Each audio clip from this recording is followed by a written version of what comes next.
Hi there, this is Ideas on Truth, and I'm Lisa Taylor. Welcome to the program.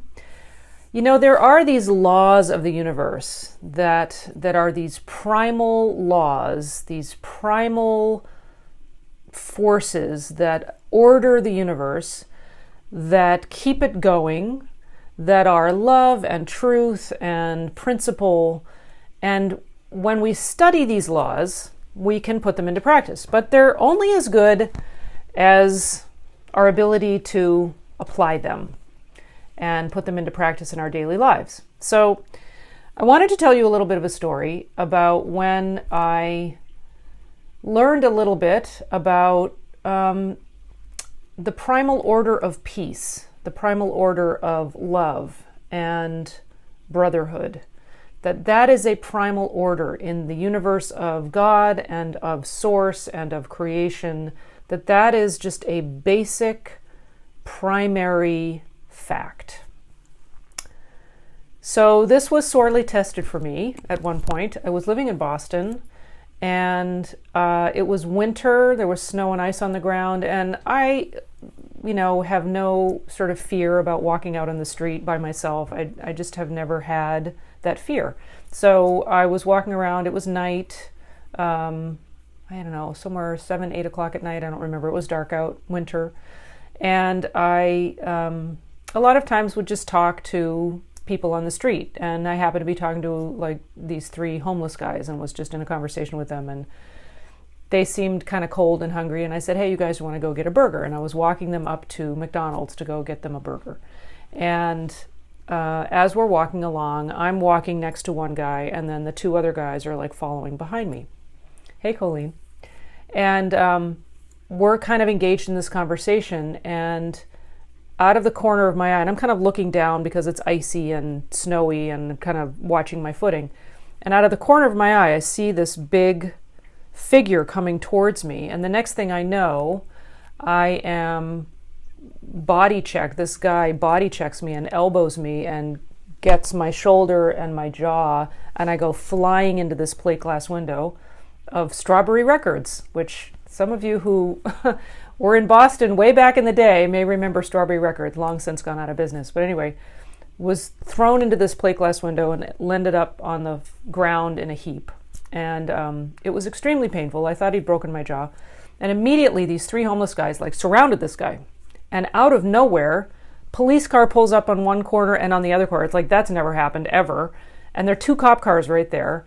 And they hop out, and the guy who assaults me starts screaming at me, saying that I'd gotten in his way and who did I think I was, and starts kind of verbally assaulting me. And I stand up, and the cops immediately say, do you want to press charges? And what's really interesting, and I honestly don't remember what I'd been studying at the time, but as you know, I've always studied these divine laws and have always tried to put them into practice, and I very much try to approach life in a fearless way and try to approach life from the standpoint of love and not fear.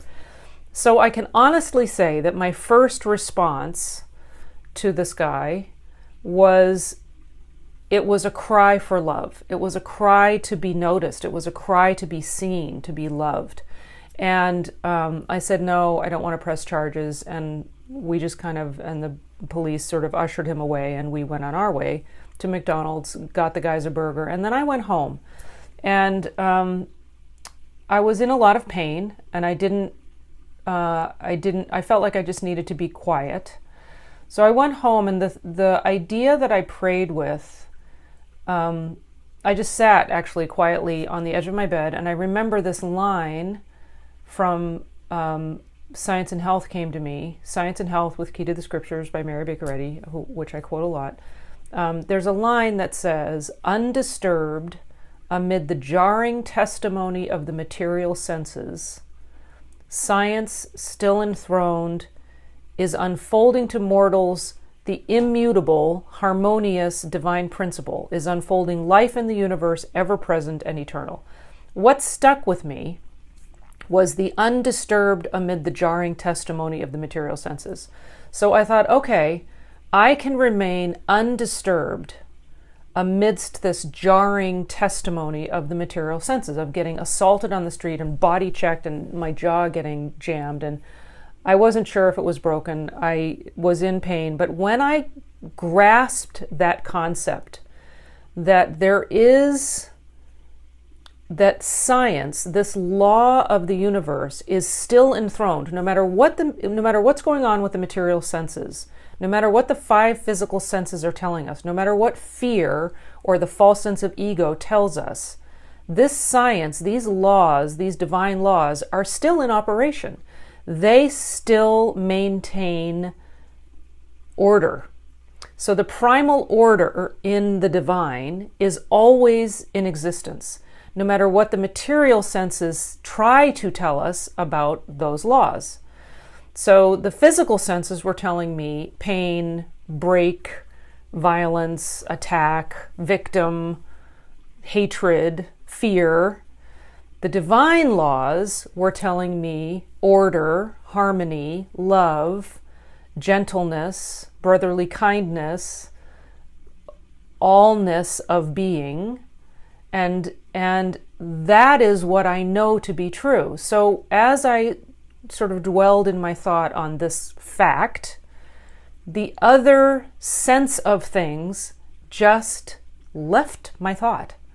The pain left, the swelling went down, the fear dissolved, and I felt very comfortable in actually a matter of minutes. I felt very comfortable getting up and going back out on the street because I really wanted to face the fear of some issue happening again, or being afraid of my fellow man, or somehow being apprehensive that this might happen again. I wanted to face that fear and really make sure that I was not operating out of a sense of hesitancy when I was walking around the street, because I loved walking around Boston. I love being around people. So I actually went back out on the street and actually ran into the 3 homeless guys again who had eaten their burgers and were, back down on their stone wall, sitting around talking with other people.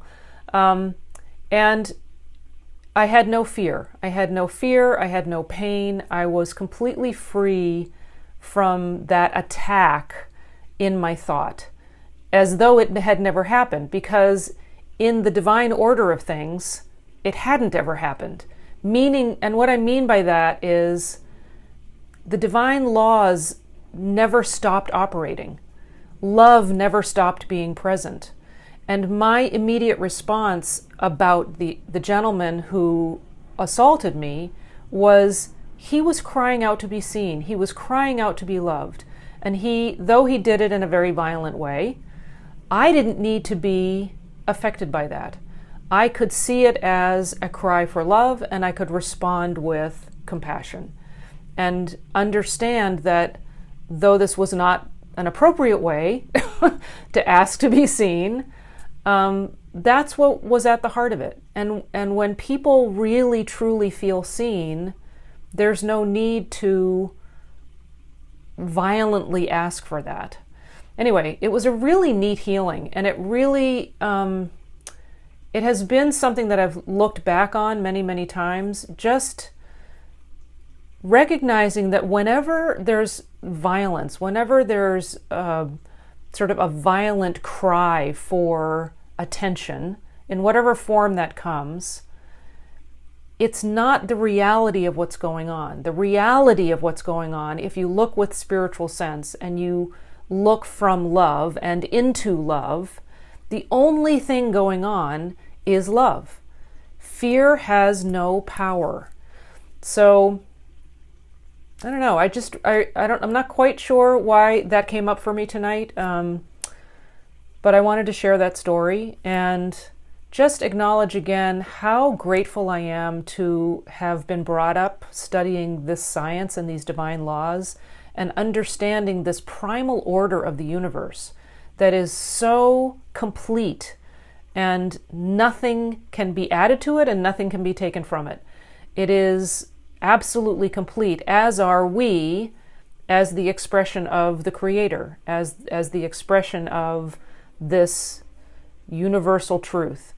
So that is my thought tonight. I hope you subscribe to my YouTube channel, Ideas on Truth with Lisa Taylor. Tell your friends, share this story with anyone who you think might like the story and might like the ideas in this. And I thank you always for watching, and I can't wait to come back and read the comments because I know you guys are like commenting madly. It's really hard for me. I do this on my phone, so it's really hard for me to see the comments as we go. So I apologize that I'm not responding live because actually that would be really fun. So I will go back and read them and comment, and I love you guys. Thanks so much for watching. See you next time.